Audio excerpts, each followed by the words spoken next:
Before anything else, I want to like to thanks to the colleagues of Untitled. I want to give thanks for Cindy for the invitation. And obviously, I want to give thanks to all of you for make this dialogue possible. So what do you think if we can, first of all, make a short introduction about yourselves? So who is the first? Maybe, okay, I will do it in an arbitrary way as I saw it in the video. Maybe we can start with Lina Caicedo, and then as you prefer. Hi everyone, my name's Lina. I live in London. I'm not the best at these introductions, but I'm gonna try. So I'm Colombian, my heritage. I was born in Colombia, moved to the UK when I was like 7 years old. I work in story research and archive research in the documentary film industry. And yeah, in the process of questioning a lot about my heritage, hence why I was drawn to this workshop. Thanks, Lina. Gemma. Hi, I'm Gemma. I am also based in London, and I have a film programming practice where a lot of the questions that you are asking in these workshops have kind of come up for me, but not necessarily welcomed by the people that I've been working with. And there hasn't been, I'm really interested in kind of how, I guess, how these questions can create a space where like practices like film programming or the stuff that Lina does in like choosing like images for like films can create a bit more of a literacy around these more culturally specific, historically specific things. And I don't think that those ideas are really circulating outside of academia, which can be really hard for like a general audience to access. So yeah, I was really like excited that those questions were being asked in obviously in the medium of photography here, but I think in the context of all kind of image sharing. So I'm really excited to learn. Thanks, Gemma. Claire.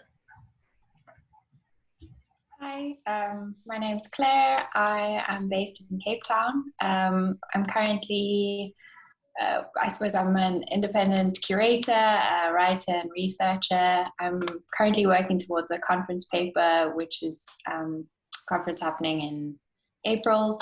Also looking at sort of questions around decolonizing photography specifically, yeah, very broadly, but all of these conversations have completely been parallel with a lot of the things that I've been looking at. So it's been really great to be here. Thanks. Esther. Okay.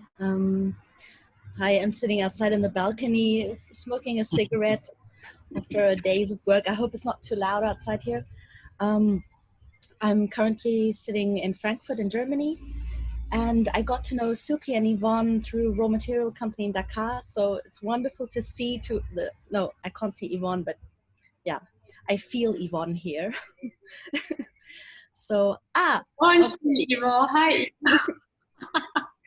So that's what it takes to get you into the picture. Okay, got it.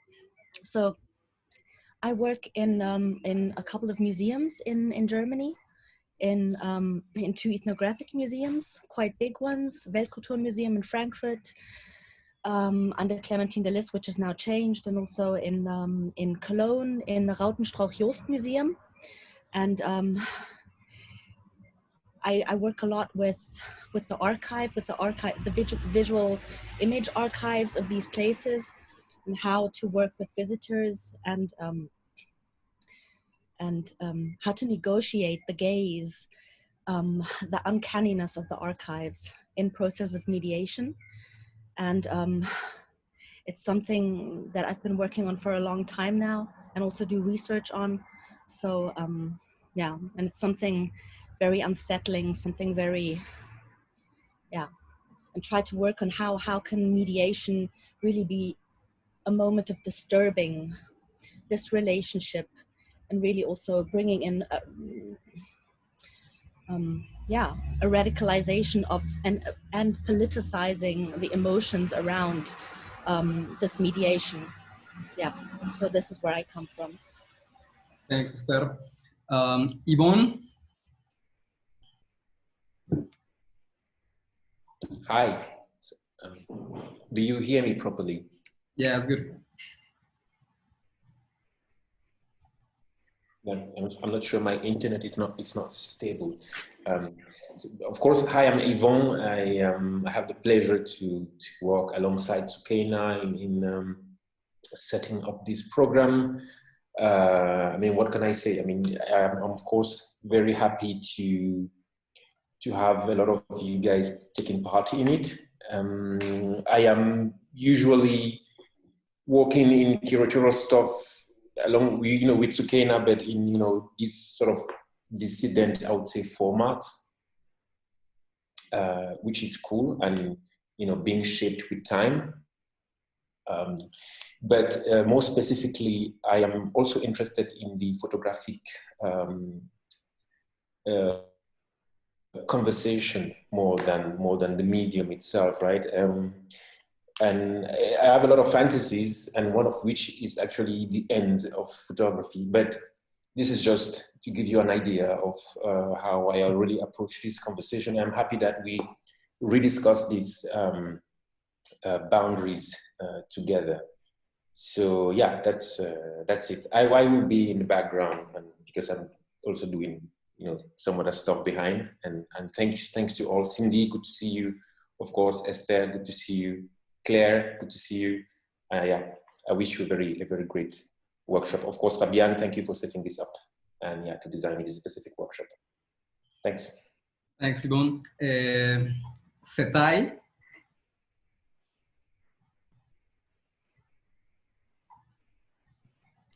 Hey everyone. My name is Pugeng Setai. I'm talking to you guys from Cape Town, South Africa. I'm on this Zoom with my colleague Saki Sizwe, Rina. About me, I guess I'm a researcher / academic, amateur photographer, curator. And what brings me here is an ongoing inquiry or pursuit that I have. Well, it started last year with the archive and speculating using the archive. And the title of this workshop, Fictionalizing the Narrative, the word fiction, or the idea of fiction, the notion of fiction is this, or well, to me, it speaks nicely to this idea of speculation, So yeah, like how can we interpret history in the contemporary for ourselves through speculation? And yeah, like I hope I mentioned, but if I didn't, Saki Sizwe and I are colleagues, we work together at Zeitsmoka, where I'm a research assistant. Perfect. Thanks, Setai. Esther? Is Esther? No. No. Oh, no, it's Heriberto. Hi, everyone. Nice to meet you all. I'm sorry for the video camera. I have a terrible problem since a few days with my computer. But I'm a Mexican photographer and journalist, independent journalist, based in Mexico and in New York for a couple of times. And I'm in an interesting process. I want to close a big project about some indigenous communities in Mexico, in the Pacific coast, where I worked like for 10 years there. So I wanted to create or to collect the photographic archive of these communities. And I want to have another kind of to gaze for the pictures for the relationships between the pictures, between the people. I mean, there's a lot of things to handle there. At the same time, I'm writing a book, like a historical book, to put in some kind of dialogue between the pictures and the history of violence and discrimination and death in this region of my country. So thank you for this workshop, and that's all. Gracias, Heriberto. Gracias, hermano. Danae. Hello, everyone. I'm from my car, so I cannot put the video, otherwise I'll die while I'm talking. So I'm a popular educator from the Canary Islands, currently based in France, so working with youth mostly, and really interested in dismantling like hegemonic representation of history, art, and all these topics that are like not putting in value like popular and oral traditions, etc. So thank you very much for having me here. Thanks, Danae. Saki. Hello, everyone. My name is Saki Sizwe, but I prefer to be called Saki. Sorry, I don't have my video on. I'm using a device that doesn't have a webcam, but I'm based in Cape Town, South Africa. I'm a part of the curatorial team at the Zeiss Museum of Contemporary Art Africa. And I've been there for a few years now, almost 4 years. I'm going on to 5, and I manage the curatorial library, and I also write interpretive material for the exhibitions, and I conduct research. I currently I'm working on research about the resistance towards the fetishization of the archive, and how do we have more of open access and localized knowledge and alternative knowledge systems of the archive that are less institutional and more community-based. And yeah, thank you. It's a pleasure to be here and to meet you all. We received the invitation from our director, Koyo Kuo, who I think you might know. She was the artistic director and founder of Raw Material Company. So I think these are her group of people, and it's lovely to meet you. Thanks, Saki. Okay, thanks to everyone. So we are going to start. Try to. Can I introduce myself as well? Yeah, and maybe Cindy too. Yeah. Okay.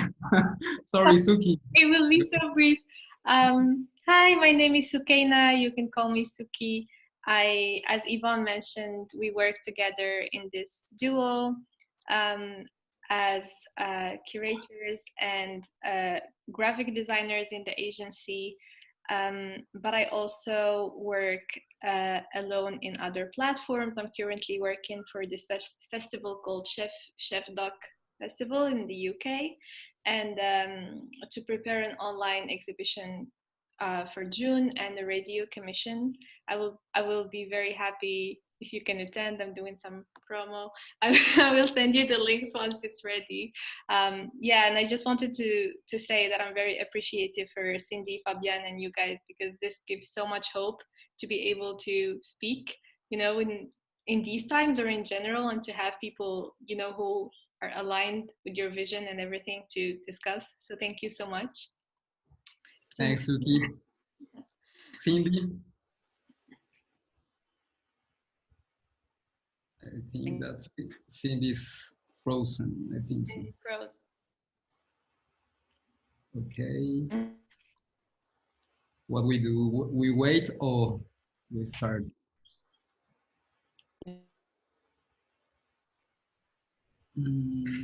Yeah, I think that it's frozen.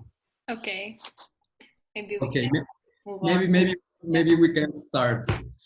Okay, first of all, I mean, try to take, to give me a little bit of your patience. I'm not a native English speaker. I used to talk Spanish. So I will try to, I prepare like a text. So I will try to read it, you know, and I will try to start the interaction with all of you, okay? I think that I would like to start this session with a reflection, you know?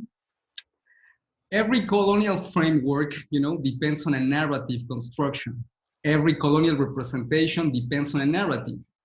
But I think that when the narrative construction has the instrumental character of legitimizing an extractive model or a political agenda, it goes from being an innocent narrative to a narrative technology, you know? From ethnographic, photography, and visual anthropology, passing to scientific photography, through journalism, or through sociological reporting, the colonial gaze navigates through narrative technologies, you know?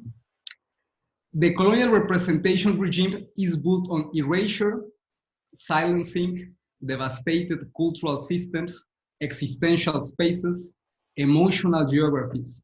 As we talked the last session with Cindy, Fred Moten mentions in an idealistic sense that image is preceded by sounds. The problem is when the colonial gaze erases those sounds, strips context, turns naked his objective of representations, essentialized reality, gives a natural character to the realness, or turns calamity and underdevelopment into an ontological condition, strips the object of representation of its own conception of space and time. It doesn't matter, maybe we can move from migration and human corridors in Central America to the victims of natural disasters by the earthquake of Haiti or the Katrina flood, to the displaced by the armed conflict in Colombia, to the thousands of refugees in the islands of Lesbos, from the persecuted in Rohingya to the cartography of sex work in Nigeria. We are new through narratives that naturalize the disaster, that gives the geography and of the global south and the racialized body the ontological status as a natural calamity. So I will start with a question and I will show you 3 different photos in the context of Haiti, in 3 different contexts of Haiti. First of all, the earthquake. Second of all, the protests and the manifestations against the regime of Juvenal Moïse, the actual president from Haiti, and apparently a normal context of Haiti, you know? But I want to start with a question. I mean, like, feel free to start the dialogue. It's a question that we sent it by, since the beginning, by the email. How does the ethnographic photography, photojournalism, and the tourist postcards specifically have an independent narrative of colonial fantasies about the global south or racialized body?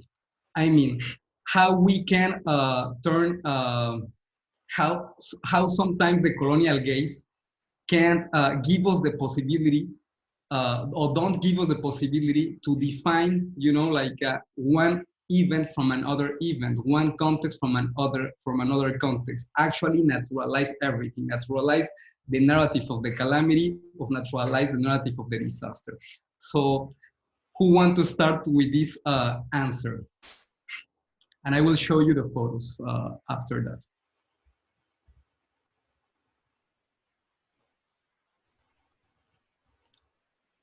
Okay, let's see. Okay, Saki. Hi, I can begin. I recently revisited Oke and Wezo's publication in text, Snap Judgment, about contemporary African photography. And in his introductory essay, he speaks about the notion of Afro-pessimism and the Afro-pessimistic gaze. And I think this type of gaze is intertwined quite often with other types of gazes, like the anthropological gaze, the ethnographic gaze. I think they all form part of this Afro-pessimistic and touristic gaze.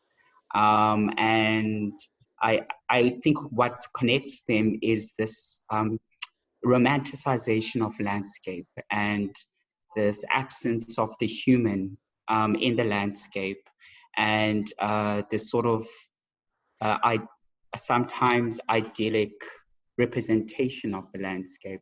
And I think quite often when a human body is inserted in the landscape, it serves to, the landscape still comes to the foreground and dominates the human.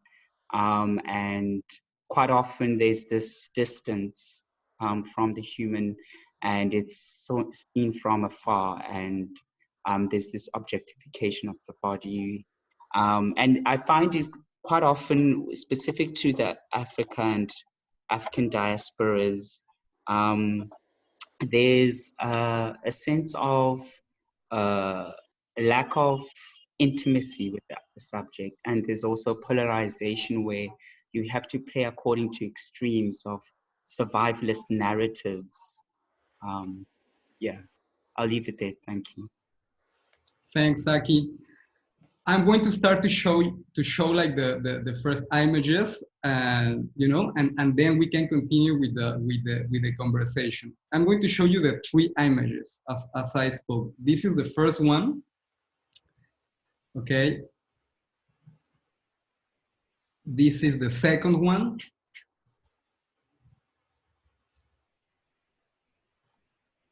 This is the third one. Okay. This is the third one.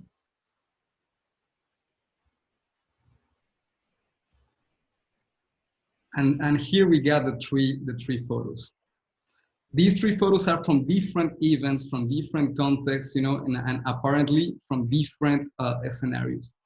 I mean, the idea is like definitely the colonial ways narrates in a different way. How the colonial ways editorialize, like the calamity of the disaster, Maybe, I don't know if for example, Suki or Cindy can help us to identify this. Which of these photos can identify with these 3 events? For example, as I told you before, we got here 3 events: the earthquake of the 2010 in Haiti, the manifestations, the protests, from this year in the 2021, and another that is like from the 2019. That is like in an apparently normal scenario. You can define it like this, or you can not really like define which photo represent like certain type of event. I think the one on the right doesn't represent a disastrous event, because based on the facial expressions,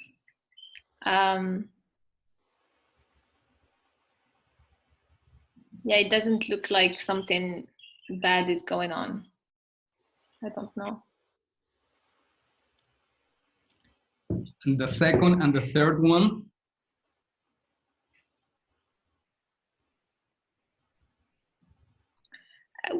I personally get a sense of fear and, hecticness.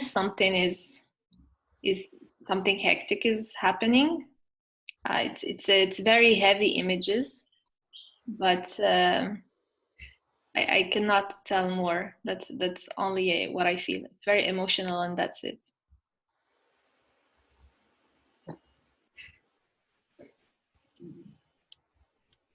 Who else?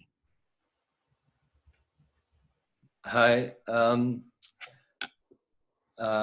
Just want to go back to something you said in your opening, the thing you were reading out of or from. Yeah.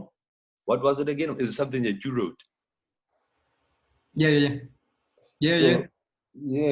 I really found what you said very interesting about how the colonial gaze navigates through narrative technologies and this creation of lack as ontological.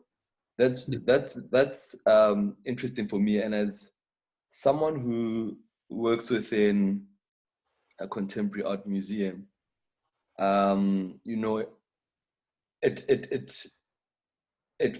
postures itself as different from your typical museum model, because we are a contemporary art museum, right?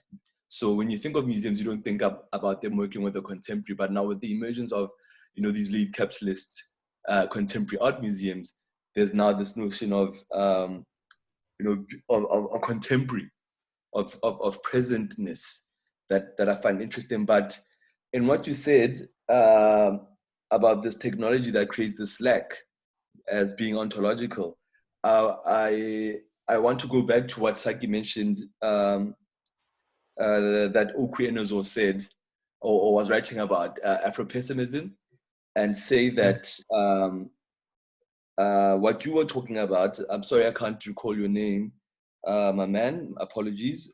It's Euro-pessimism. I don't know if you guys have gotten your hands on Dan Hicks's book, The Brutish Museums.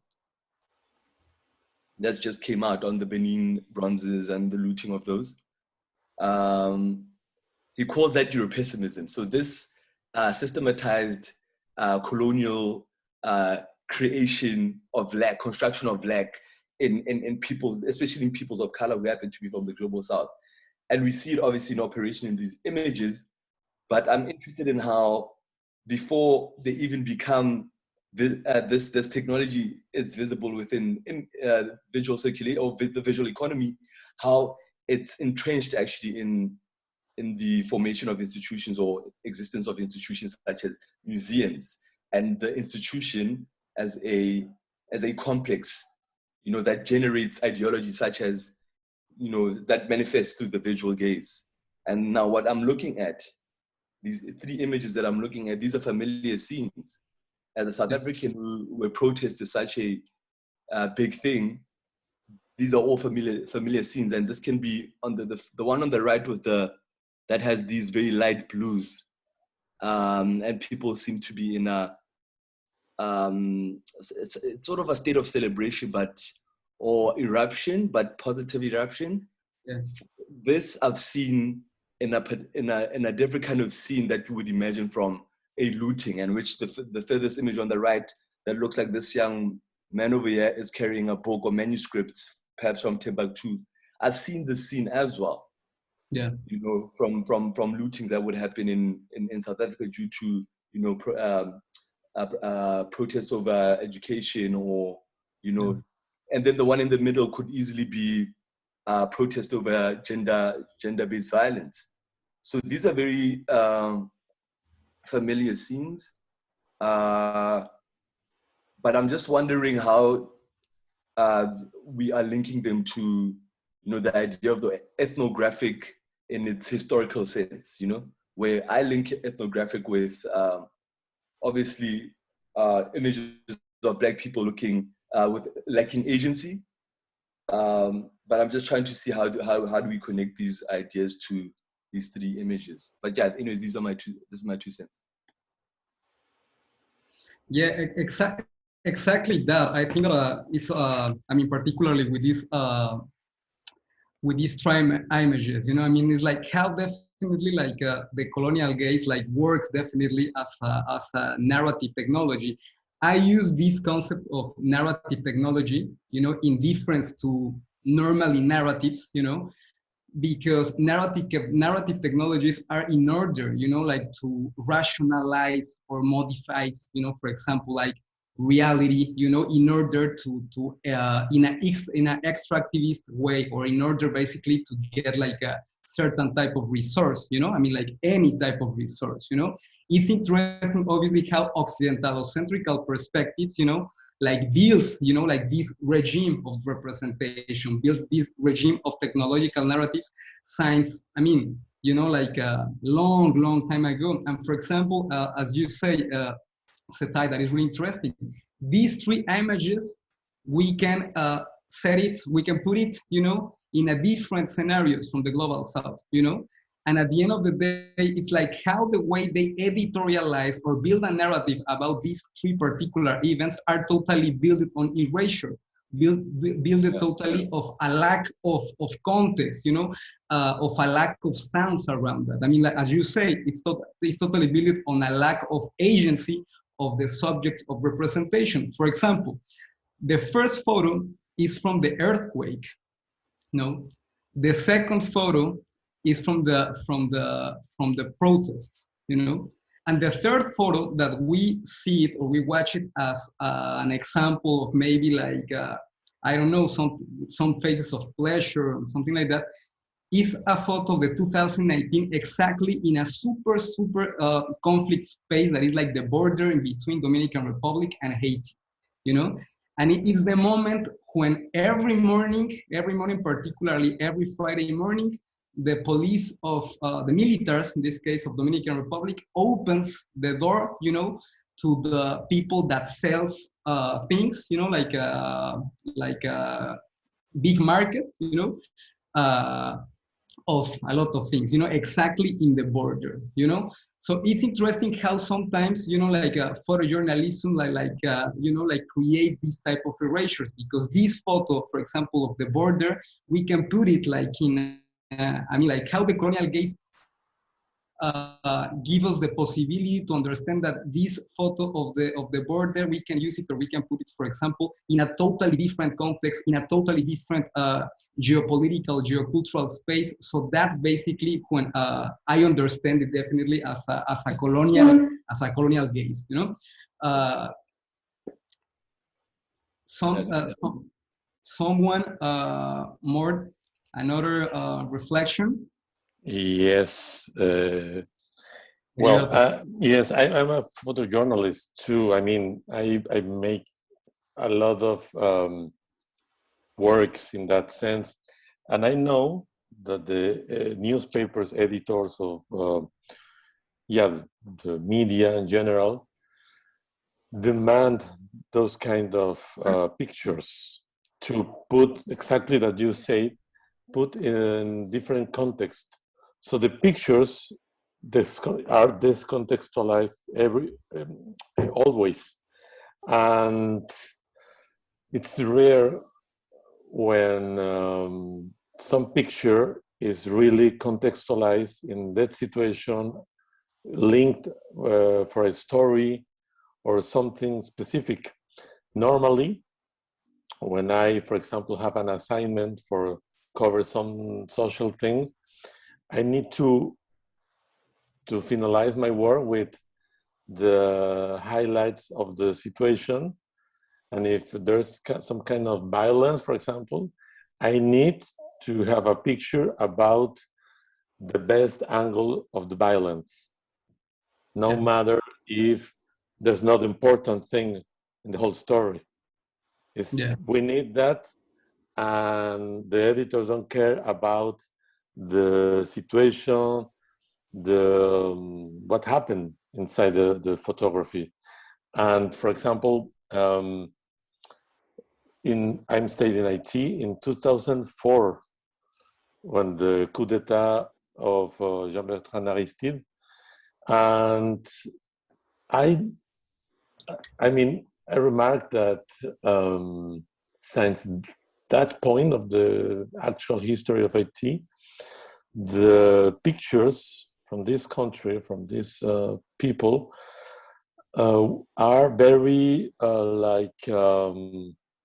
to make some kind of compassion in the whole world. Like, yeah, there are poor people, they need a lot of help, or they need, obviously, the US aid. So this kind of discourse are very colonialized. I think that we need to change this discourse, because the people from IT have a history, important history in Latin America, have now they have different changes, social process, and yeah, it's like in each country or each region in the world, there are history and there are people with names, with links, with process inside the regions. So I think that we have to transform this kind of work, to photographer work to cover the histories, for example. Thanks, Heriberto. And only to add a reflection about what you said, I think that's the thing, or that's the main important thing in this conversation. Sometimes that is, we are not only talking about aesthetic, you know, or symbolic representations. We are talking about like representations and colonial gaze or aesthetics, if you want to, we want to call it, that build like political agendas, you know, that builds or legitimize like certain type of political agendas, and that's definitely like the risk, you know, and the heavy, you know, of these representations. You know? Probably the just to add something, the challenge is to equilibrate some kind of static, dignificant static, because we are human beings, not like other. So I think that it's necessary, the dignity in the photography. So we need to equilibrate that with the, you know, to tell a story, to research what happened in the photography, in the context, and to make those, equilibrium, it's very difficult. At least in the journalism or in the documentary photography. Definitely. In fact, we're planning to talk about at the last segment about this, Heriberto, and I think that I want to ask you as in a personal, you know, like question about that, like how definitely like it's the challenge about this, you know, about to maintain this, you know, I mean, like harmonious relation between like dignity, ethic, and aesthetics sometimes, you know, I mean, who else more want to participate?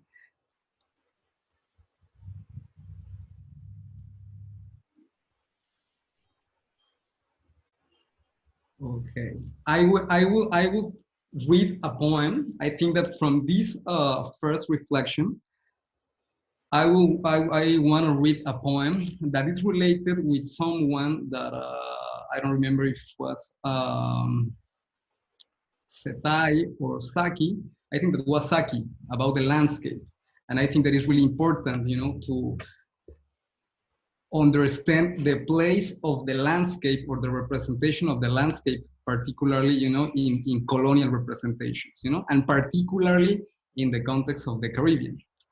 This is a poem, like a short piece poem of Derek Walcott, Caribbean poet from Santa Lucia. He says, the sides of a story rise above the ruins, not the landscapes. And there are in the Antilles, in the Caribbean, there are many ruins to sight, apart from the ruins of the sugar states and the abandoned forts. I mean, based on that, I mean, like, I'm going to, I wanna ask you a question. I particularly, we are having here a different dialogue, you know, like from different experiences, from different geographies. I found it like really relevant, you know, I mean, like how there are like, we are socializing like representations and narratives about geography and about the idea of the otherness, or about these dialogues. So, I mean, what is the role of landscape plays in the representation and imagination of the Caribbean? In what way is the landscape an archetypal representation to as a de-ideologized innocent part from, I'm a little bit confused, okay. I'm going to give it like twice. What is the role of the landscape plays in the representation in the imagination of the Caribbean? Second of all, in what way the idea of the landscape is presented, you know, as non-ideological, as innocent, you know, apart from the colonial legacies. What do you think about that? For example, when we think about the landscape of Afghanistan or the landscape of Pakistan, or when we think about concretely with this question, the landscape of the Caribbean, why we understand that this idea on this archetypical representation of the landscape, it's non-ideological, it's innocent, you know, it's natural, or maybe we think it as out from colonial legacies. Who want to start?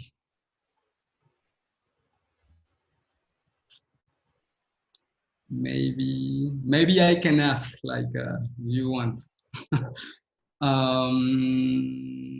Okay, we can start with Danae. Yeah, I'm here. Well, I was thinking about how I imagine the Caribbean. I've been just in Cuba, so basically I don't have like any like real experience like living the landscape. But basically, I understand the Caribbean as the recreation park of Europeans to go to amuse themselves there. So like taking all the context and all the heritage that can have as a proper land, but basically as a colony.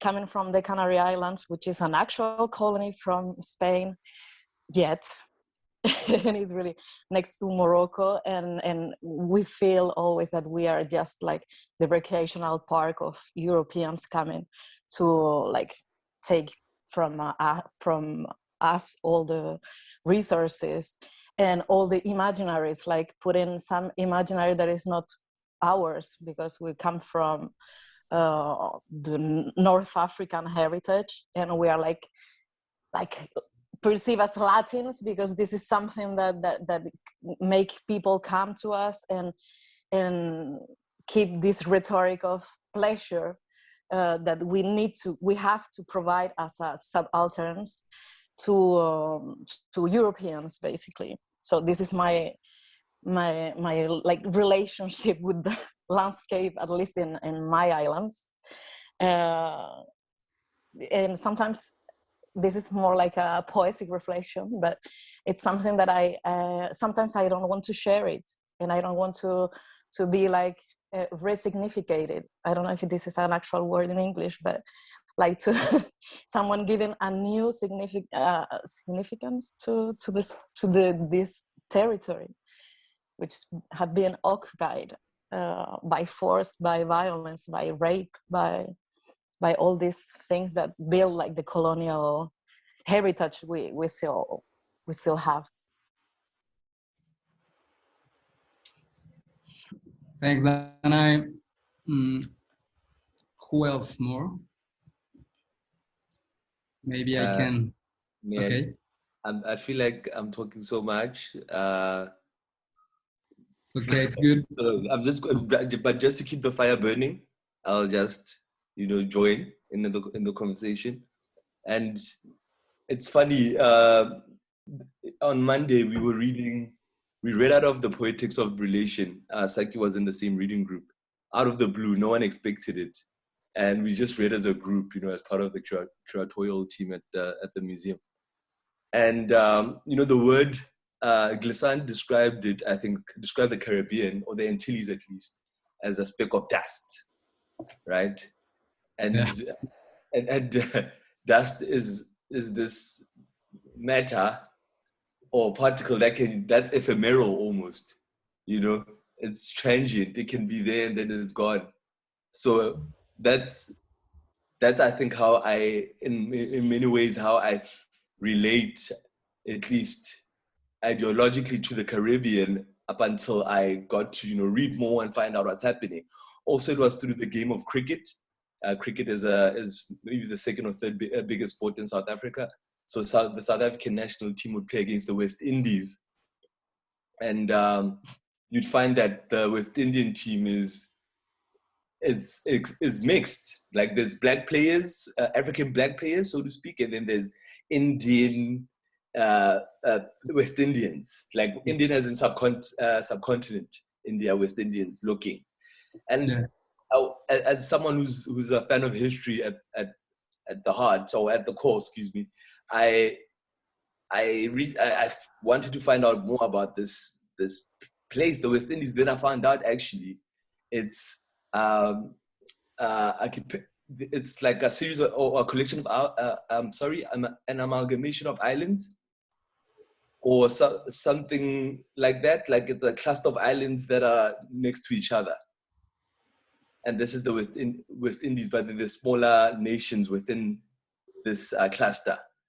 Yeah, so I guess that's my relation to to the Caribbean is kind of vague. Also, I'm thinking of the Bermuda Triangle, where it was this place where people would disappear when they flew into the triangle. So it's always been a very elusive part of the world for me. Thanks, Utai. Gemma? Hi, I was just really thinking about the word interdependence in your first question and just thinking about that in relation to your second question.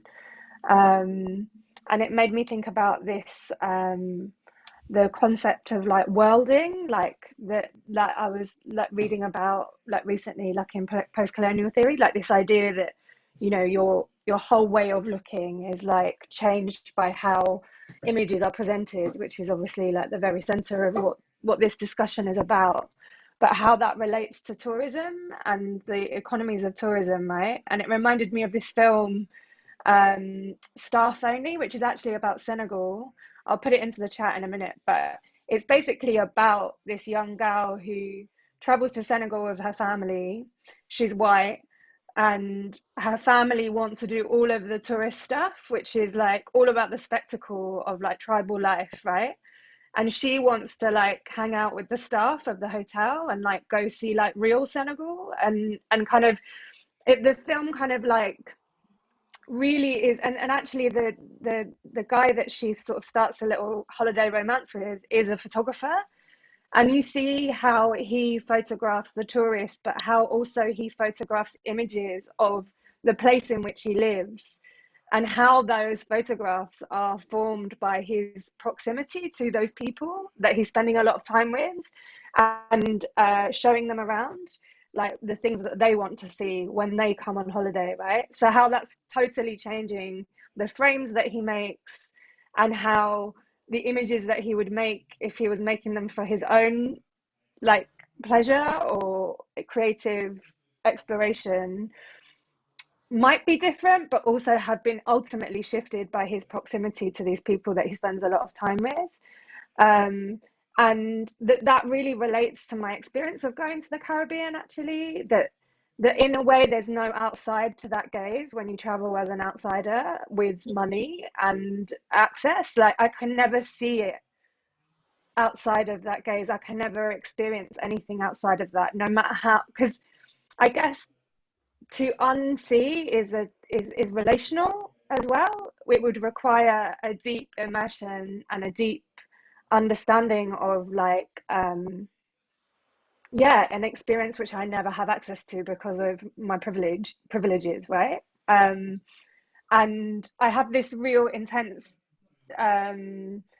feeling of when I travel to India, for instance, that I will never really see it like the way that my parents see it, or and I feel that when I go on holiday too. And actually I think of that as something that has grown more and more pronounced the older that I've got, and whether that is about how capitalism has further like been entrenched, or whether it's just my understanding of that. I don't even know that, right? Like I can never know those two things either.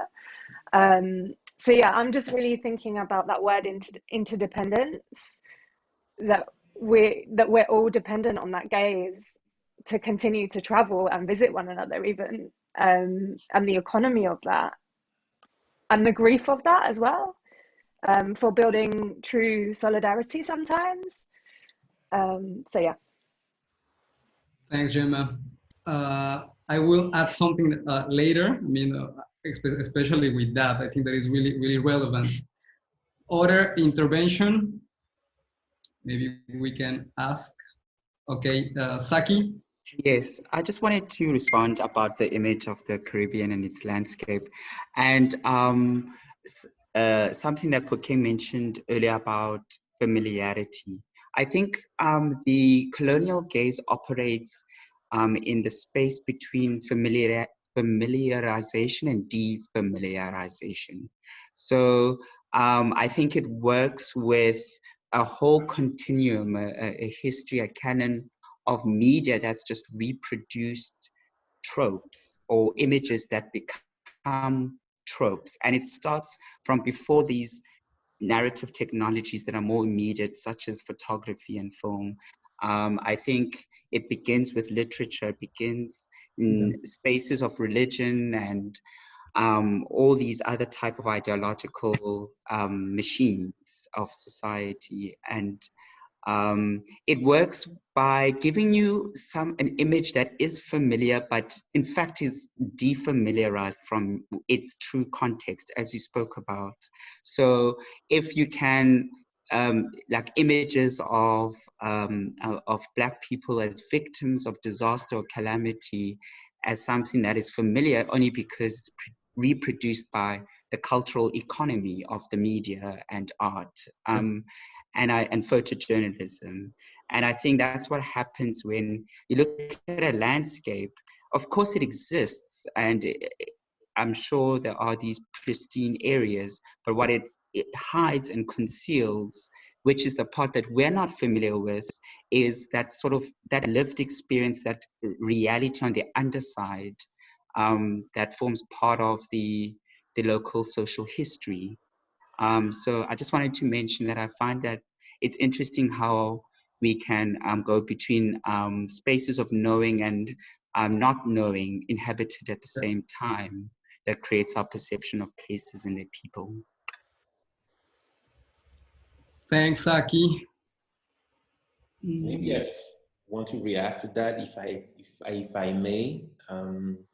I really love what Saki just said, and I am perfectly aligned somehow with that way of seeing things, because one of the questions I'm actually looking at when I think of the way we consume photography today, or images in general, is actually this typical kind of infrastructure we're talking about.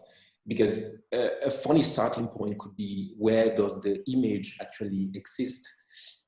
Is it the material thing you look at, out of your head as an objective thing, or is the image somewhere built in your subconscious, right? And this idea of trope, indeed, perfectly relates to the archetype Fabian you were mentioning just a few minutes ago, because I believe that these images have origins, as Saki said, that do not have necessarily a photographic origins.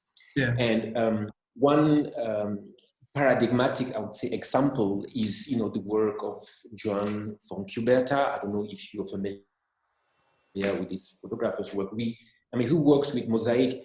I'm not saying that his work addresses these issues. I'm saying that the visuality of this particular way of using the medium, building a bigger image with a mosaic of images, is actually a good metaphor, right? Or it's an analogy of the way I see this relationship between the archetypical image and the actual image, where on the one hand you have each individual image fed, part of this feed of image, and then all put together build a bigger structure, something that goes somehow beyond each individual images.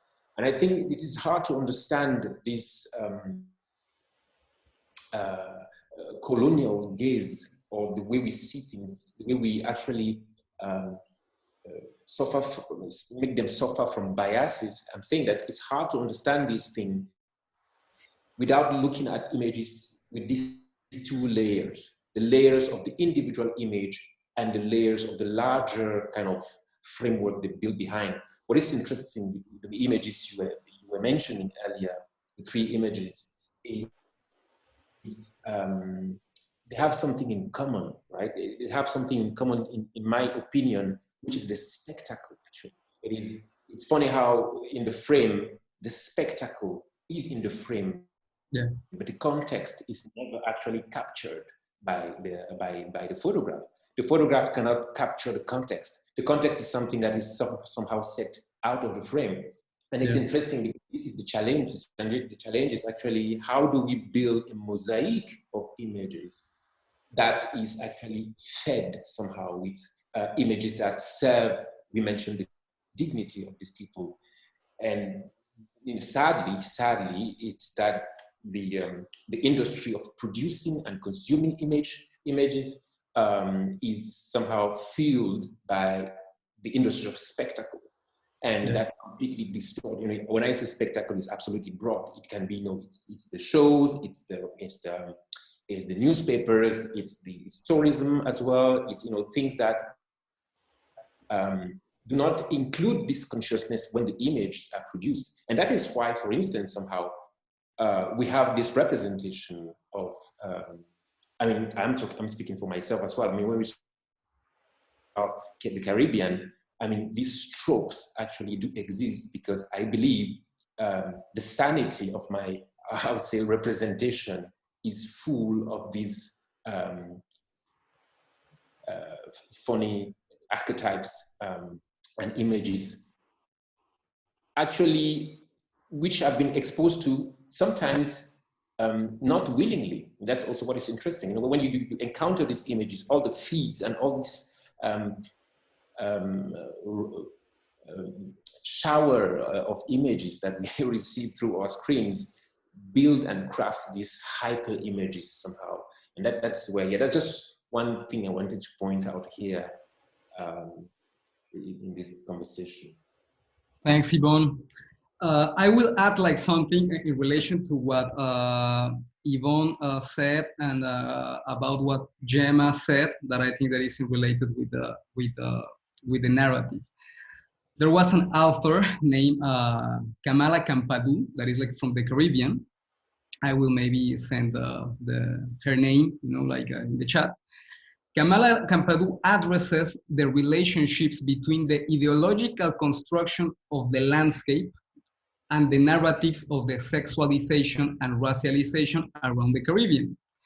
It's interesting how this interrelation between the ideological construction of the landscape and the construction of racial stereotypes, narratives and fantasies end up, generating tourist industries, regional economies, legislations, patterns of social mobility, models of social organization, constructions of subjectivity, constructions of citizenship, and racial stratification of work, it's interesting how definitely a fantasy, a representation, or a narrative ends to build definitely a social organization. And it's built, primarily in the beginning, science by the idea of landscape. And as Yvonne says, and I think that Saki says really important, definitely this idea of the landscape is not primarily built as image.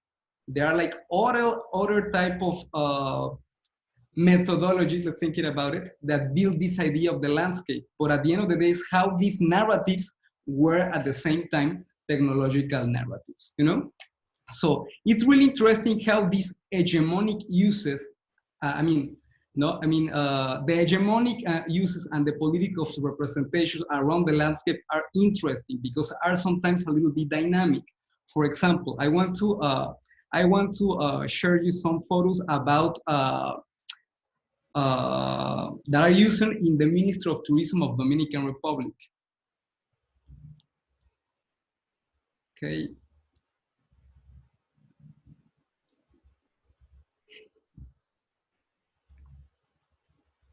Okay. This is officially a photo of the 2008, in the Ministry of Tourism, no? And these were part of the images that you receive when you enter into the airport, no? This is the other type of, this is an official postcard from the art. Okay, the thing that I'm saying that I want to talk is, for example, the different uses, or the different hegemonic uses you know, of this idea of the landscape. For example, I want to address the context of Brazil, you know, for example, this, you know. After 2014, obviously this is really related with mainstream movie and mainstream representation of the idea of the favelas in the context of Rio de Janeiro, for example, you know, but particularly after the 2014, officially, the government of Brazil starts to use the favela, the representation of favela, as a postcard of the multicultural Brazil, as a postcard, for example, as a diversity, as a cultural diversity in Brazil, as a postcard of a racial, multiracial Brazil, that embrace like harmony, diversity, you know, and things like that, you know. So it's important how this idea of the in this case the favela, you know, are totally instrumentalized, because okay, maybe this could be the favela, the facade of the favela, you know, it's like this, you know.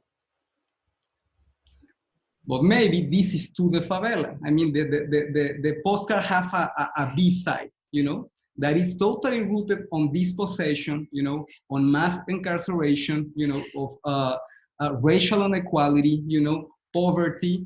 I don't know how to call hacinamiento, how you call it in English, when it's related with housing, problem of housing. I mean, like, I don't know if someone knows the correct word in English here. Okay, when every houses are, I mean, like they're like full of people and a lot of population in small spaces, you know what I mean? So that's the thing, like how definitely the spaces of representation are totally changed, no? And are used in a hegemonic sense, no? The same, this is La Favela 2, you know?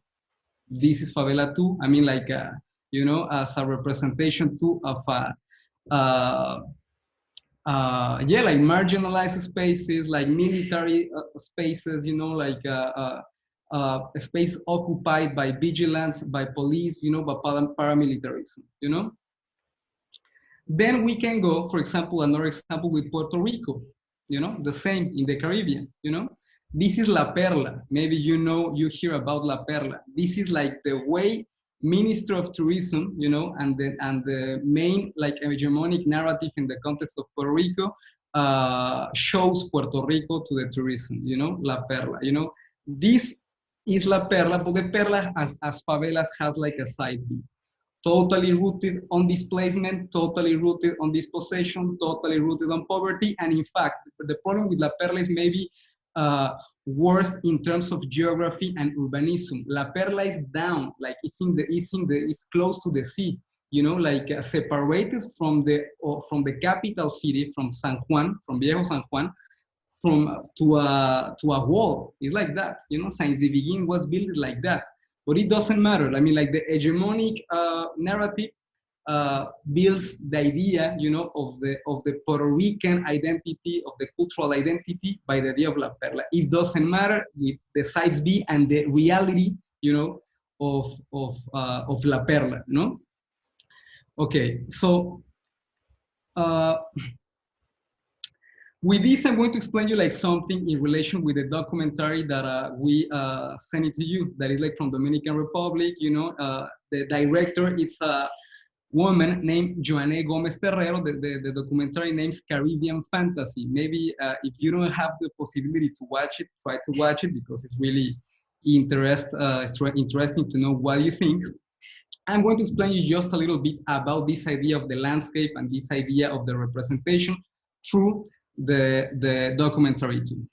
Caribbean Fantasy is a satire of the ever-increasing displacement and basically between the tensions of the ideal archetypal landscape with the everyday and quotidianity and reality landscape.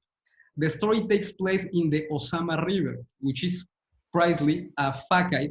You know, for one hand, maybe we got this maritime enclave through which the cruise ships that came from all over the world disembark, you know, and in the other hand, we got one of the most polluted rivers in the country, bordered by unstable settlements, communities that live expelled from the city. They are basically out of the city, like that, you know.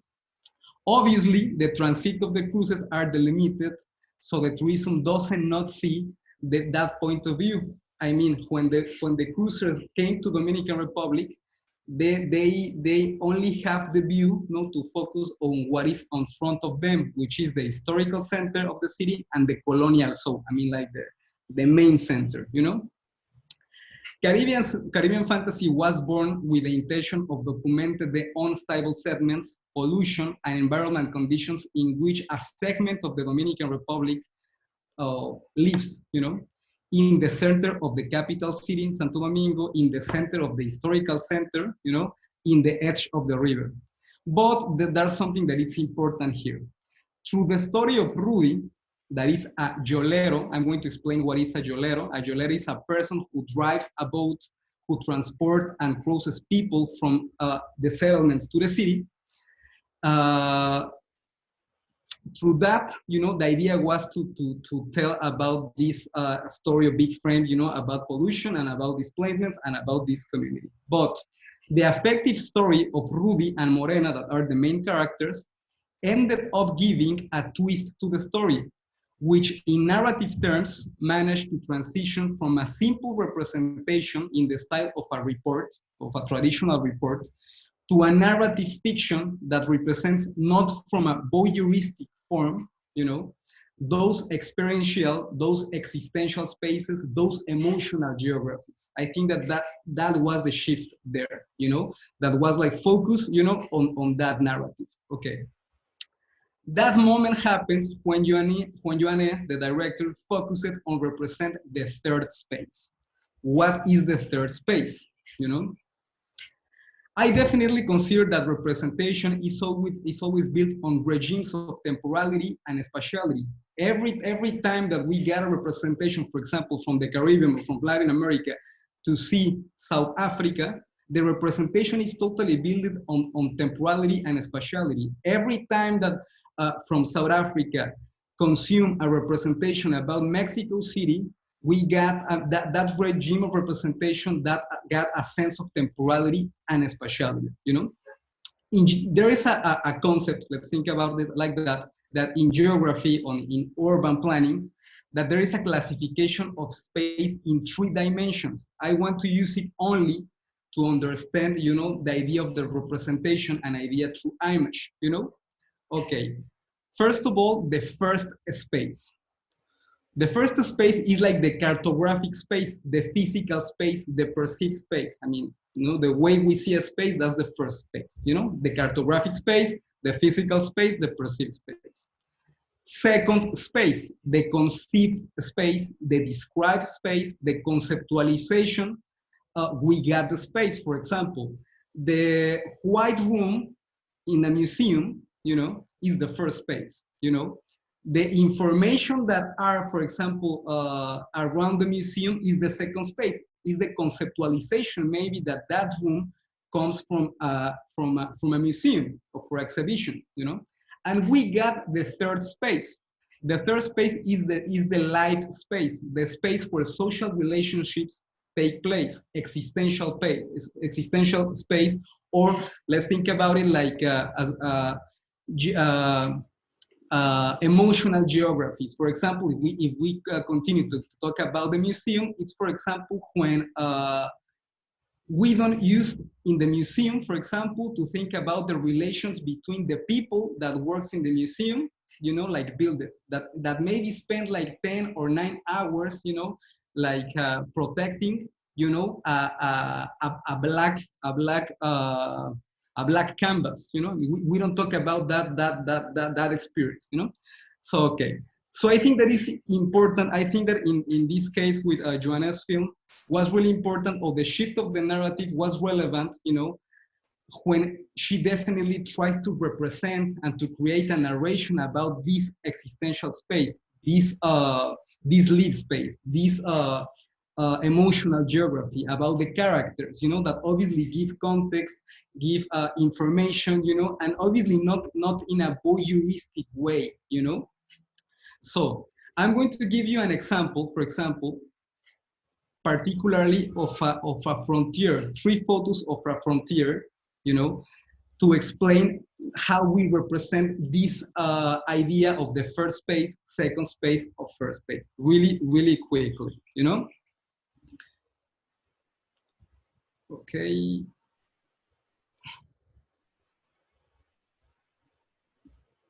Here we are, okay.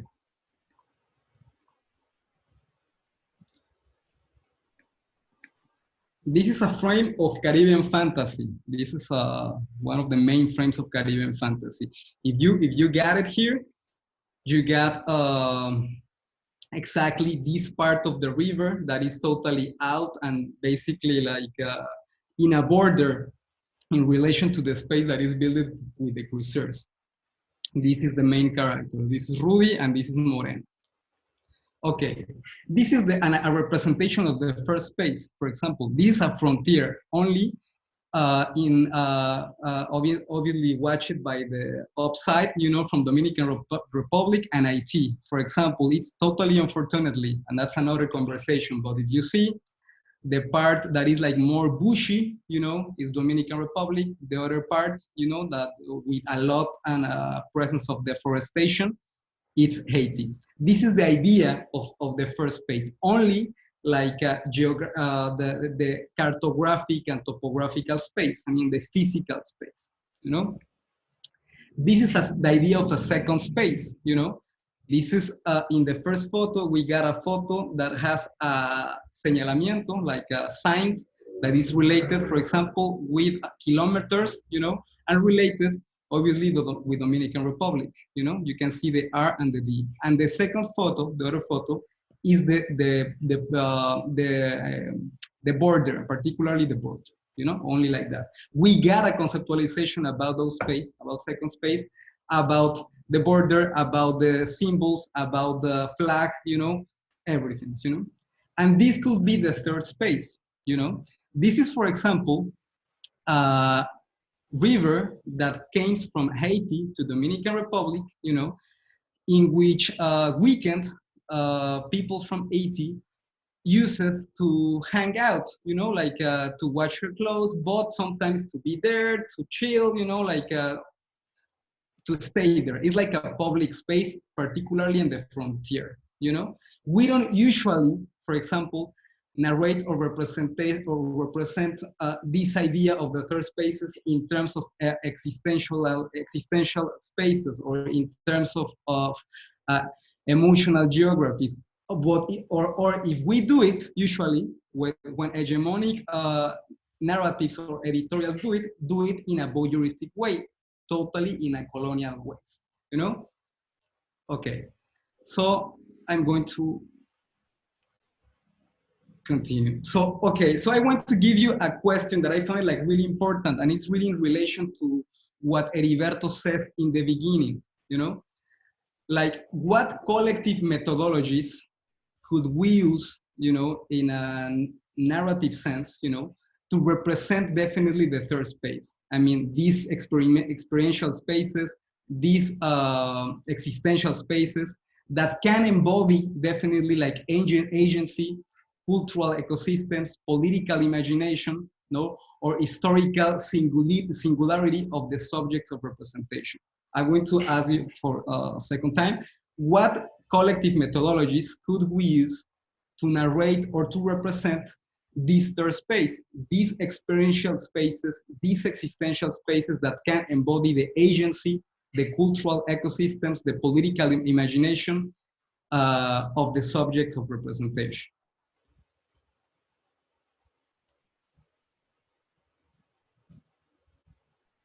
So maybe we can go to Cindy. Yeah, that's the perfect question. That's the key question, isn't it? I've not necessarily thought of an answer, but maybe to relate it to the first workshop, to relate to this idea of, I mean, just to kind of give a brief about the first workshop was to think about the idea of citizenship within photography, but also how having or adopting a critical reading of photography were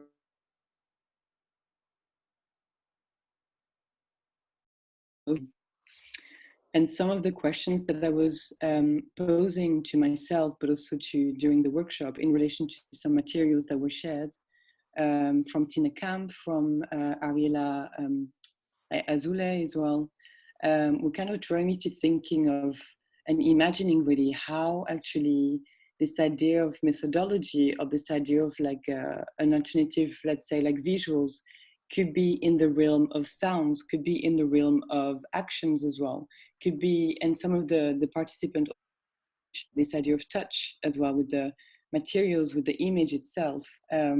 So how to kind of create, as you said, you know, these alternative spaces that are not necessarily just visuals, but kind of occupying different sensory elements that would be very much relating to an individual perspective and subjective. But also this, the question of the workshop was also to relate to a collective gaze too. So there's a bit of contradiction here, and I guess it's also because of so many questions comes in place. But what if we were thinking about, yeah, this idea of sounds? What about this idea of touch, which I thought was really brilliant, that I actually didn't really think about in much depth, but because so many people are interested in the archive as well, in materials and objects itself, and where do we go from that too, you know, in relation to that, you know, idea of fictionalizing a narrative, of this idea of bringing it to a third space, of bringing those ideas and visions, I guess, and political imagination around the image in a different, I guess, sensory experience as well, to connect with it, to disrupt and subvert a certain gaze and a certain vision of the materials. So that could be my contribution. What about sound?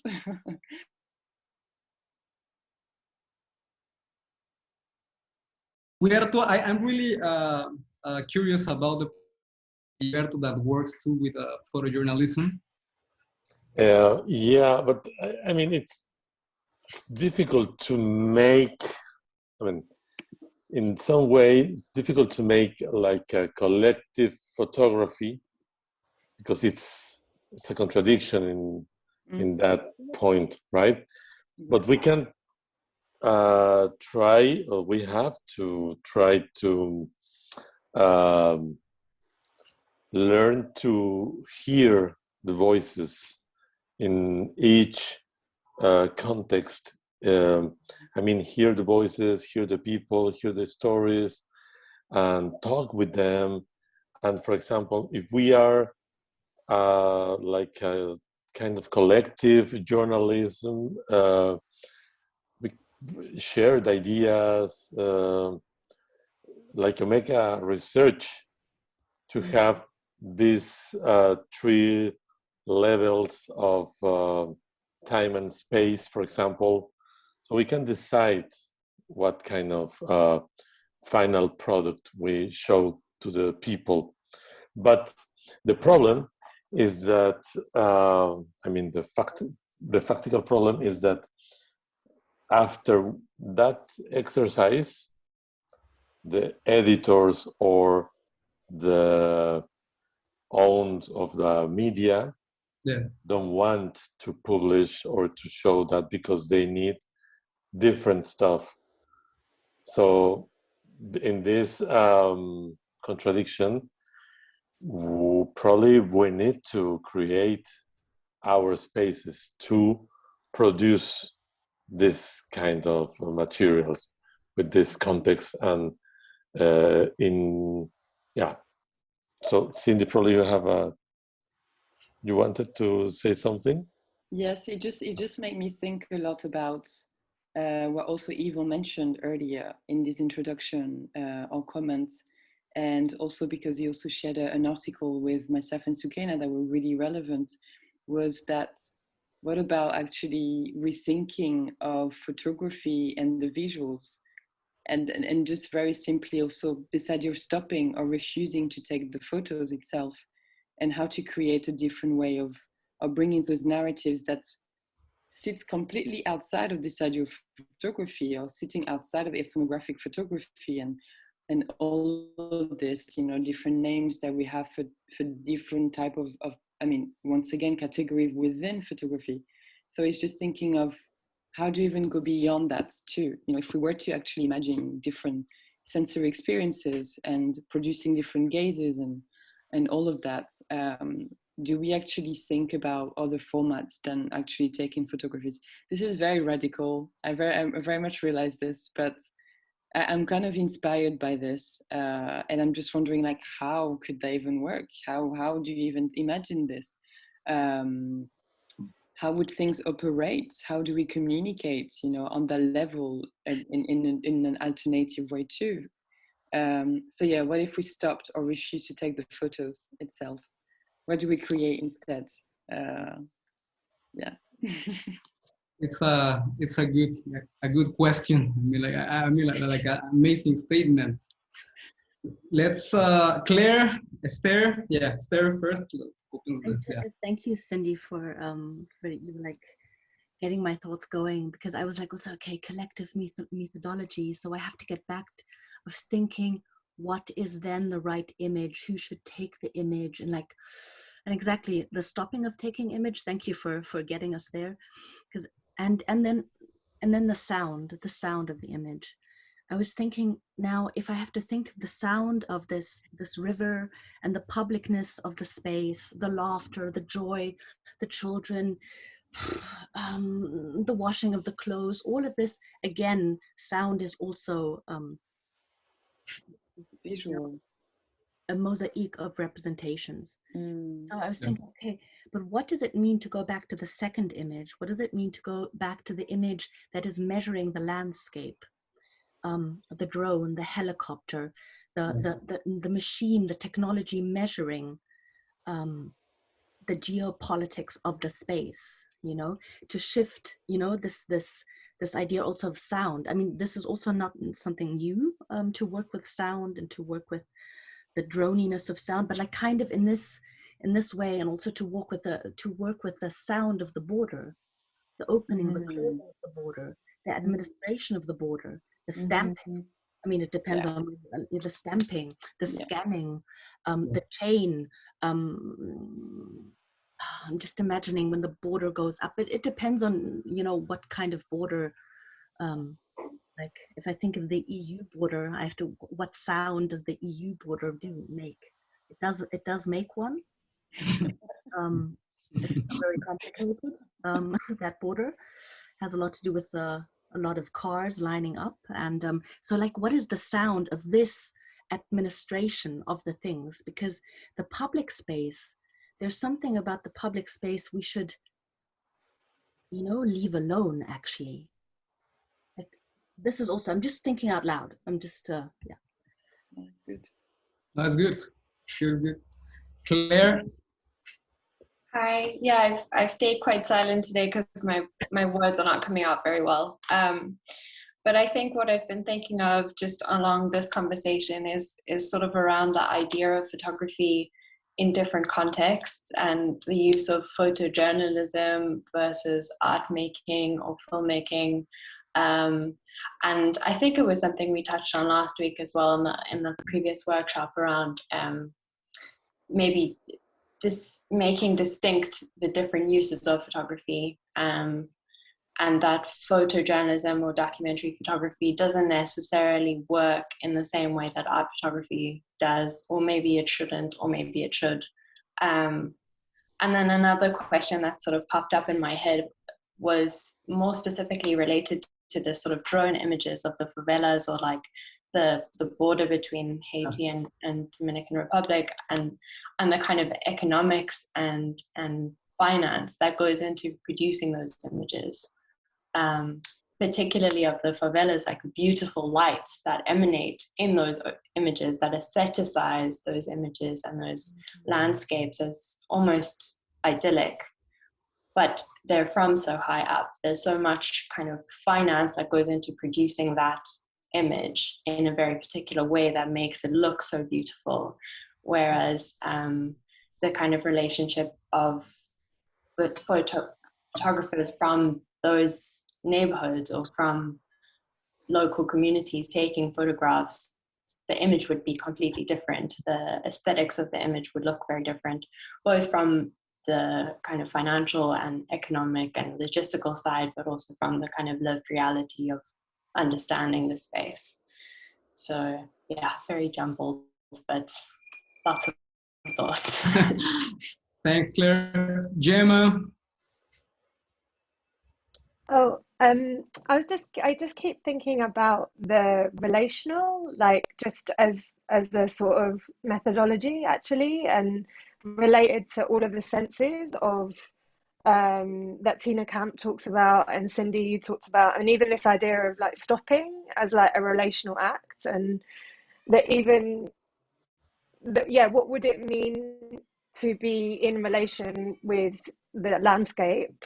And would that mean that your relationship to the image is constantly emerging and changing depending on what you learn about that, and the more you learn about it? And an image is alive like a person, so that it's always constantly revealing itself to you, and the idea that that makes it collective as well, because someone else can show you what it means, like beyond what you saw when you first took it or saw it or something. And yeah, I actually was just in a conversation today where and also it being relational in terms of like who is having the conversation, right? So I was in a conversation today about these archive films that have just been restored, and they were originally funded by, I think, a German funding agency. They're Indian films, and so a lot of the conversation was led by German scholars or the people that had restored the films today, right? But the Indian filmmaker today was talking about how so much had been left out of those films because of their own the things that they hadn't listened to in what they had been speaking, what the subjects they'd been speaking to the subjects, but there was so much that they had told her that she only just understands now. So they were talking a lot about caste and class and religion, and she didn't include it in the film because she didn't understand it then, right? And so that to me said that image, that film is still living, and that it would be composed of different images now if it was to be assembled now. But in the context of the conversation, the people that she was talking to and were holding the conversation didn't understand what those things were. So that line of inquiry and that remaking of the image couldn't happen in the space of that conversation. So it kind of it couldn't live again, right? It couldn't keep living. So yeah, I'm just thinking about that, about what are the conditions that an image can continue to live and breathe and change, and when does it stop emerging and presenting itself to us? What are the conditions in which it becomes fixed and like fakely lit and completely divorced from the reality of the lives that it is supposedly representing? I don't know if that makes sense. Thanks, Yuma. Okay, I will only. It's Saki. I'd just like to quickly add to the comments already made in response to the question. And I wanted to include, I think, fragmentation and abstraction are good creative methodologies, because I think colonial epistemology or knowledge systems work with having very clearly defined categories and roles and hierarchies. So I think fragmentation and abstraction plays with that. And in relation to the film Caribbean Fantasy, for example, I think it plays with the exoticized image of the Caribbean. And I think the real fantasy in that film, actually, the Caribbean fantasy, is the fantasy that the protagonist couple have of each other, rather than some form of materialist fantasy.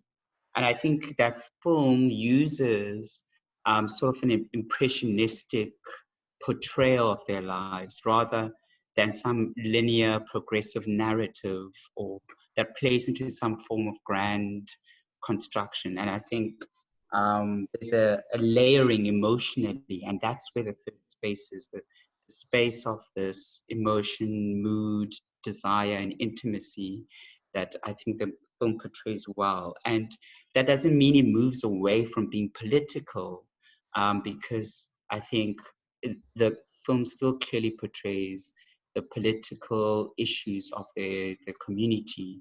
But it's, I think, more implied and suggested than clearly displayed.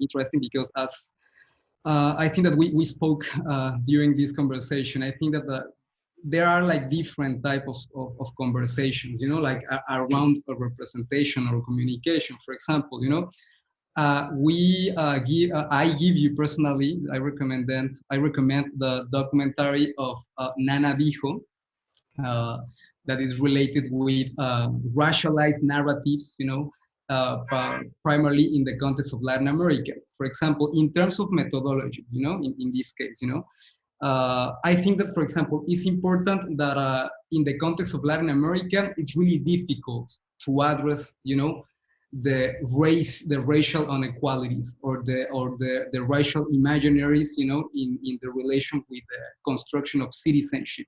It's a taboo. And all the legacy that we got, you know, talking about like race topics, is totally rooted on an anthropological approach, you know, that puts, for example, the testimonial, or not the testimonial, I mean, exactly, I mean, that reduce the agency of people, you know, in only objects of discrimination, you know, in only like testimonial objects. As if they don't have like agency, as if they don't have like context, as if they don't have like cultural ecosystems and things like that, you know?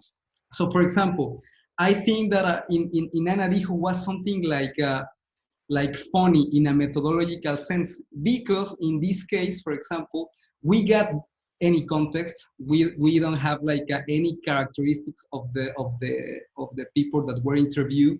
We don't have like a lot, we have a lack of information around those testimonies, but was totally in this case on purpose. It's like we changed the methodology. For example, if you see the documentary is created in Argentina, in Uruguay, in Mexico, in Salvador, Honduras, and US. Okay. There were like a big mosaic of testimonies that came from different perspectives, you know, people that were incarcerated, people that were like, that lives in the street, academic people, you know, people that, for example, came from the activism, you know, and for example, was really important and on purpose, you know, deliberative decision to don't put the name of the characters or the description of the character, to don't create a hierarchy, you know, in the testimony, to maintain like every conversation, every testimony in the same level, you know, because we used to have this type of approach, you know, that there's like a person, a professionalized person, an academic person that creates this type of transcreation or traduction, you know, of the object of discrimination, and that's really conflicted, you know. So I think that was first of all an important thing. I think that second of all, in a methodological sense, was important to don't put particularly the geographies, you know, because I think that as I talked with Sukina, I was explaining that in the context of Latin America, we have the bad habit to understand only race topic through the construction of national identity, you know? I mean, the national identity intoxicate a lot, like racial identities, or the possibility to understand, like racial discrimination or racial inequality. So what's important to understand it more as a regional problem that we get, you know, that at the end of the day, like national identities, you know, like comes to put it like, over the conversation. And second of all, that I found it like really important too, was the possibility, definitely, you know, like to create a document, or in this case, like a film that definitely can create a dialogue sometimes. And I was talking with Cindy and Sukina that is, I found it like really important. I think that Gemma addresses too. Sometimes we're moving definitely on metaphorical languages, on theoric languages, on you know, I mean, like, and sometimes our knowledge production or our visual representation sometimes doesn't create a dialogue with reality and doesn't create a dialogue with people, you know?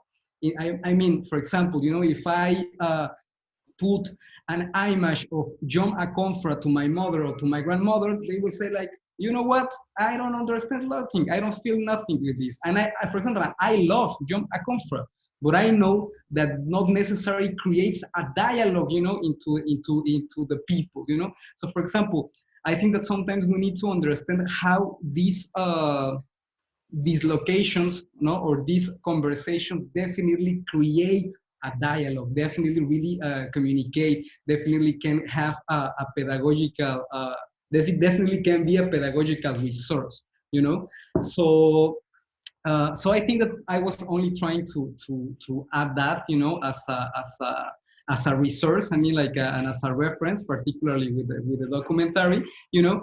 And I want to go like super quick only to this idea of how, you know, that we talk it like in the documentary of Joanne, you know, how, and I think that this is really important. I want to have your participation because I'm really curious to understand that, for example, you know, about how definitely like fiction or speculative fiction, you know, can definitely dismantle, you know, like colonial imaginaries, colonial narratives, can be like useful, you know, like to do that, you know. I have recently thought, you know, about the role that fiction plays as an aesthetic device to create a different narrative order, you know, which allows to extract the stories and the subjects of representation of that static regime in which they need to be named, they need to be safe, or they need to be socialized by a moral economy of empathy.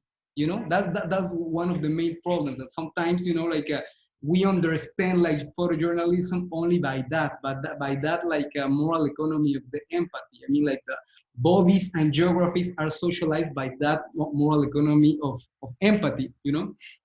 I think that definitely fiction transversalize our oral practices, our knowledge, our transmission systems, our historical memory devices, you know, everything is related to fiction, you know, our spirituality, our daily acts of faith, you know, are related to fiction, you know. The relationship we have with the land is related with fiction sometimes. With the territory is related with fiction. The legacies of resistance is related with fiction, you know. The relation with space, you know, is transversalized by a certain type of fictions, you know. So there was, for example, and I use it as a reference because what's really important, because creates how can I say, like an avant-garde movement, you know, like in the second, in the 70s, concrete in Brazil, but in Latin America, that I use as a reference, Glauber Rocha, the Brazilian filmmaker, you know, spoke about the myth in fiction, particularly when Brazil needs, you know, to narrate or to represent, you know, this diversity, not only, I mean, not only, no, I mean, like moving out or something that he understands as static of misery, you know, and this idea of the representing of the otherness, you know.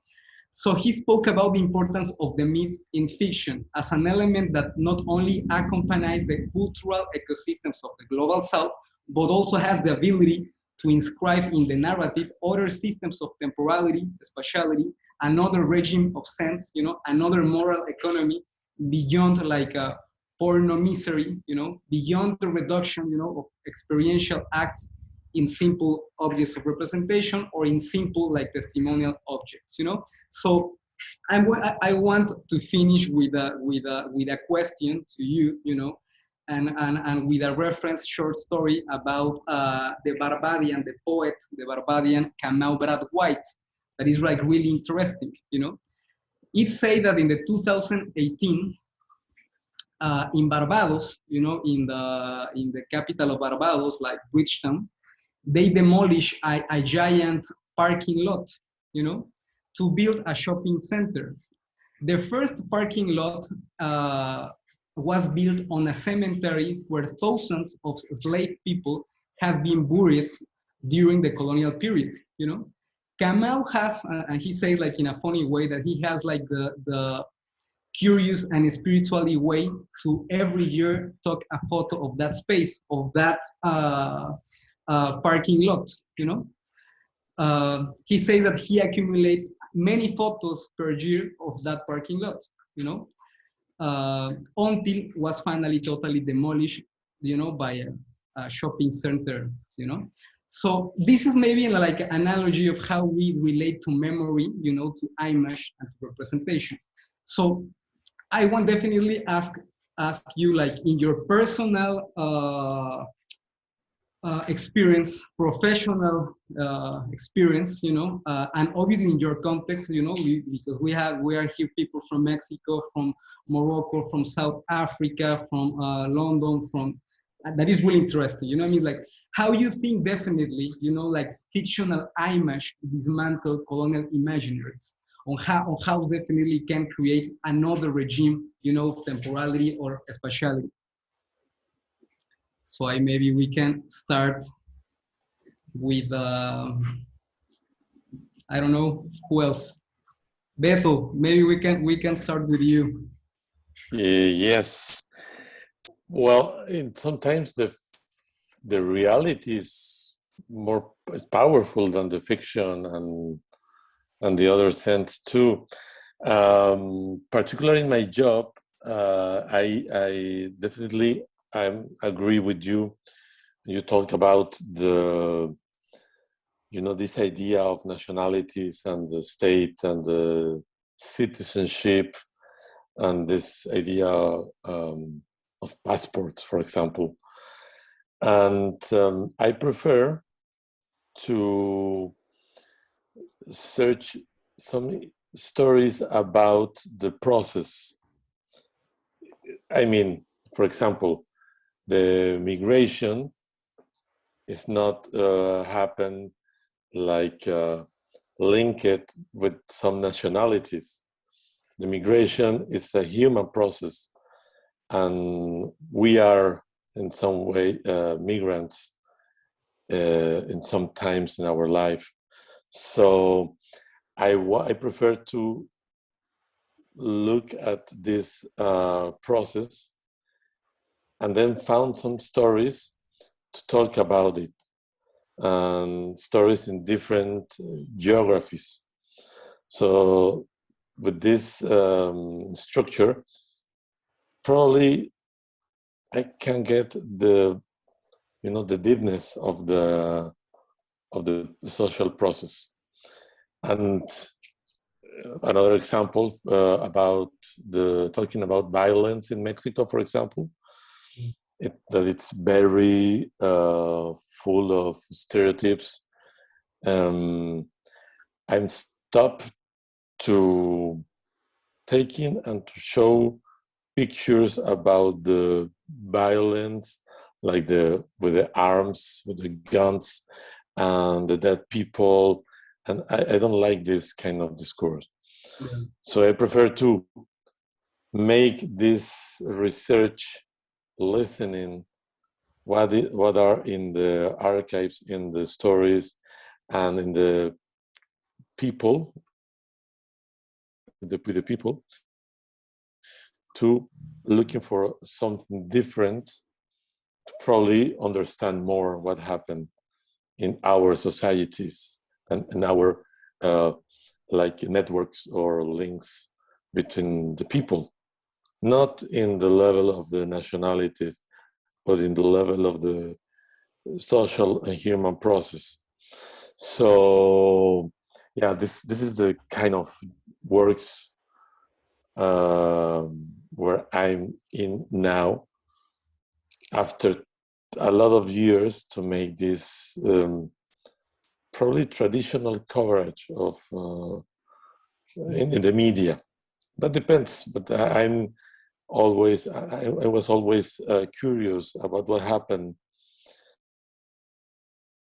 This kind of like shows or tourism and spectacles are really linked about the idea of citizenship, and it's very weird because we are not papers, or we're human beings. We feel things. We need to express some things, and in the photography, if we have the same contradiction, like because I made myself the pictures, but I can build a collective discourse, and this is the main objective for me. So that's it. Thanks, Beto. Gemma? I think that I don't know that I want that to be possible, that you can re-narrate, and but I'm so aware of the conditions in which these narratives are made as being like inherently imperial, and that all narrative has this tendency to create that imperial framework of a hero or a protagonist or some sort of hierarchy, and that some sort of hierarchy exists in the conditions in which something was made. And so then I really wonder what the conditions need to be for a really liberatory narrative to emerge. And it's something that I've been thinking about a lot in terms of filmmaking, and really related actually to what you said earlier about if you showed a John Contra film to your mum or other relatives, then they wouldn't have that there is a dialogue from mainstream narrative that can be created, that has meaning, that has emotional resonance, but that is inherently imperial and inherently makes marginalized people marginalized, and that's the narrative of that, and that is this bind of I think in order to, if I were to make work, then I would want to be liberated from that narrative, but that would completely alienate me from those that I am in relation with. And it goes back to what I said at the beginning actually about how can these conversations circulate outside of academia, but at the same time have meaning to people, right? And I don't know the answer to that, but so I wonder about that, whether narrative can ever be detached from that, and still I don't know how you give over that power or dismantle it. And I'm really sitting with the article that Cindy shared about just stopping as this way to re-narrate. Actually, maybe it's the absence of narrative, I don't know. So yeah. Thanks, Gemma. Saki?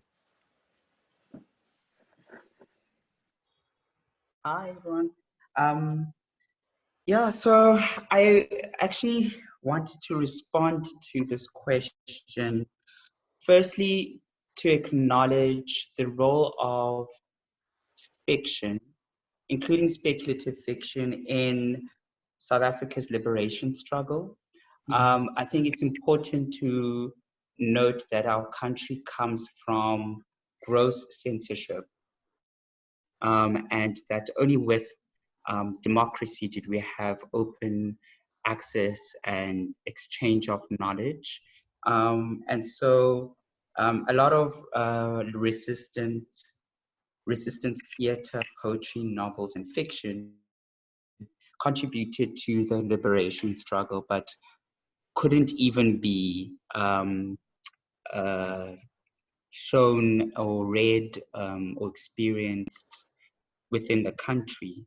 And also I wanted to speak about the notion of the new South Africa, the post-1994 South Africa, as a speculative fiction during that time of apartheid, and how even certain political doctrines like manifestos, we had the Freedom Charter, which became sort of the basis of our constitution, those also become speculative fictions until they're realized. And I also wanted to speak about myth making. I think that's more, and of myth making in religious nationalisms, and for example, how certain figures play into that myth.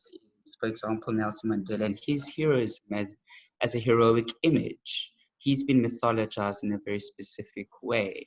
But the reality is the current generation, the younger generation that are so-called born frees, because they were born, from 1994 during that period of transition to democracy, they actually have a resentment of Nelson Mandela. And they want to destroy the myth of his image. They can acknowledge that he's somebody who led to reconciliation, but it's an incomplete project because a lot of the socioeconomic oppressions and freedoms have not been addressed. And so they feel like South Africa is stuck in a myth making. It operates in so many different ways. You could even speak about how in South Africa we have the myth of acceptance of queer rights and how legally they have protection, but socially they're not accepted, and we still deal with a high rate of hate crimes. We have, unequal societies economically, one of the highest levels of socioeconomic inequality. We're dealing with gender-based violence, such as the highest levels of rape in the world. So I find this disjuncture between the myth of South Africa as this model champion leader of the world, an example to the world, with its actual reality.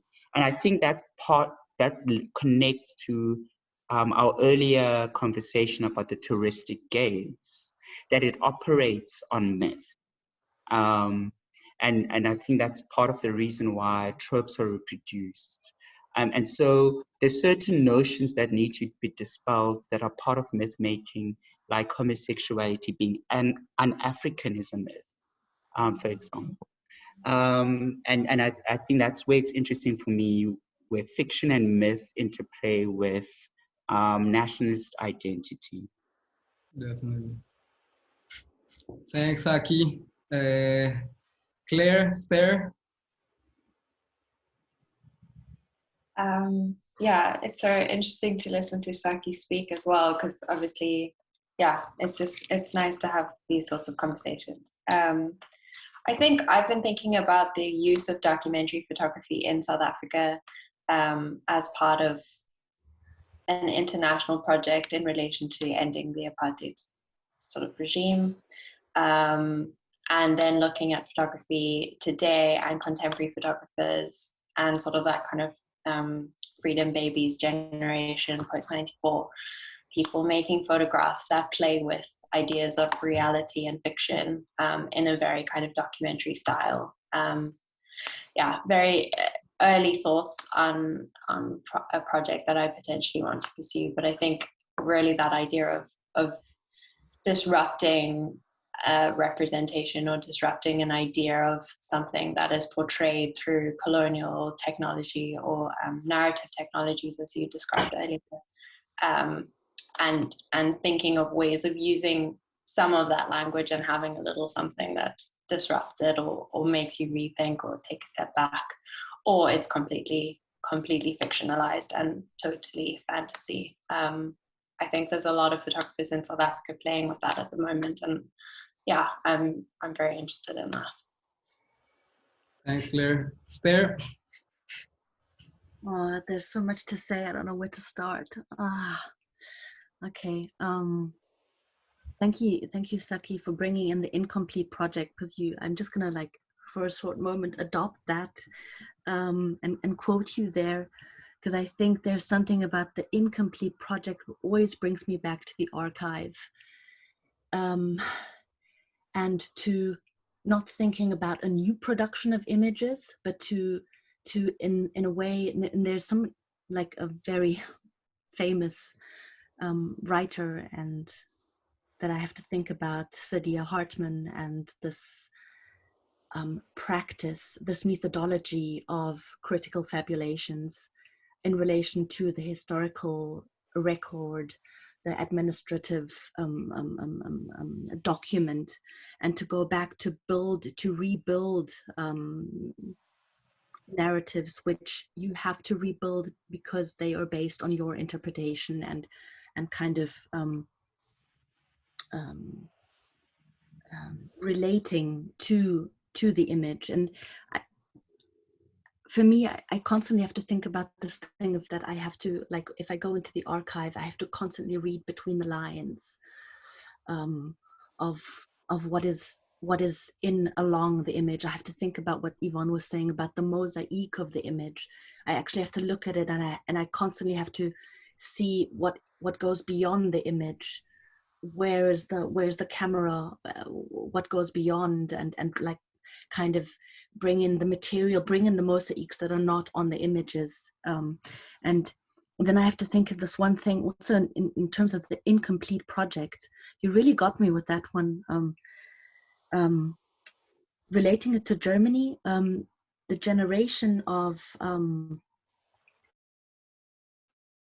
people that experienced the war, that were part of the whole administration of building the Nazi society, they're dying out, like literally dying out. And there's something about the records that were actually not kept, the records that were actually not listened to, because the whole generation built around post-war Germany was built on silence, was built on forgetting, was built on a ground zero to Stunde Null, to rebuild the country. So there's actually, the archive of this time is based on silence, and based on, you have to constantly actually read between the lines of what somebody has said, the image that they provide, the building, the architecture that they live in, the houses, the housing, the whole surrounding of this time. This gives you an impression of how they constructed their life afterwards. It's, I mean, I don't know if I'm making sense. I have a lot of examples that I'm working on, also related to my own grandparents who also died and who never talked about their past. So I constantly had to listen to what they were actually telling, what is their surrounding actually telling me about their life. Exactly, sorry, now I'm getting to the point. These are the things that I'm busy with, and it's always, it's going back to what is already actually there. And not, yeah. Thanks, Esther. Okay, Suki, so I think that we finished. I'm just only want to add like something that is like really in reference to something that I was reading. I mean, it's related with something that Saki says about the context of South Africa. You know, I was reading about an interview of a Congolese author named Sonny Labu, that is one of the main, you know, like writers of fiction, you know, like in the second half of the 20th century in the region, you know, and was talking about South Africa, you know, was talking about, in fact, as the movement in the context of South Africa, how fiction works in order not only to codifies like resistance, you know, and in fact was important to create a critical voice to the, for example, to the legacies of the post-racial eras, you know, I mean, like, or to the, what was critical, for example, in all the region, to be critical to the narrative of post-colonialism that has like a lot of, how can I say, like a lot of holes, you know, I mean, like, so I found it really interesting because he uses the idea of, obviously, about fiction, not only, I think that is really important, not only fiction, I mean, sometimes we need to decolonize the idea of how we approach fiction, you know, because, you know, I understand it as Beto says, for example, that I follow, for example, friends that work, for example, that works with migrant with a photography of migration, for example, how definitely, the idea of the memory, the idea of the community boundaries, are related to fiction. Not, as I said, not in a traditional sense of fiction, but more in a way to represent like memories, to understand like, ancestrality, communality, a different understanding of space, of time, of movement. And this is related a little bit with something that Cindy says in the first session with the lecture of Paul Gilroy in Black Atlantic, I mean, like this idea of how, as Esther says too, I mean, like the idea of the sounds, the idea of different oralities, different imaginaries, like different shades, are in interdependence, or in connection. I mean, like to build a new imaginary. So I want to thanks to all of you. Thanks for the patience. I mean, for me, it's a little bit difficult to talk this in English, but thanks for the patience, and I'm really happy to talk with all of you. Suki. Sorry, I was just copying the links everyone was sharing in the chat. This is amazing, a lot to process. Thanks, everyone. Thank you so much, Fabian. Yeah, I took some notes, and I just wanted to mention that last time in the first workshop, it was also mentioned in the newsletter that it could be really interesting for us to stay in touch in a certain way and maybe write a collaborative text together, or just have some sort of material we can track back all of these reflections and thoughts. And a text seemed an interesting format because later on it could be included in the publication that Yvonne and I are trying to create, both print and digital. So I just wanted to gather your thoughts on that very quickly, very briefly. I know that it's quite late, but if you feel like talking about it, that could be nice. Maybe Esther, would you be interested in writing the text with us, and Saki and Claire and Heriberto? Yes, I'd be keen to write a collective text or any form of contribution to a publication or documentation. Wonderful. Yes, of course, I'm interested too. Yes, it will be beautiful. And how do you see this process? How can we have a collaborative methodology? Maybe we can start by just an email thread after this, or send in references and just keeping the conversation going, or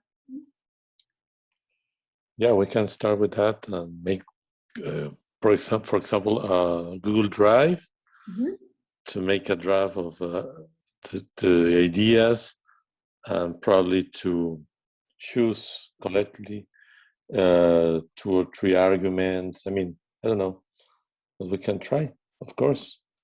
Wonderful, nice. Okay, we'll create the Google file right after, and thank you so much, everyone. Thanks, Fabian and Cindy, again for opening our minds to all of these questions, and to you friends for attending.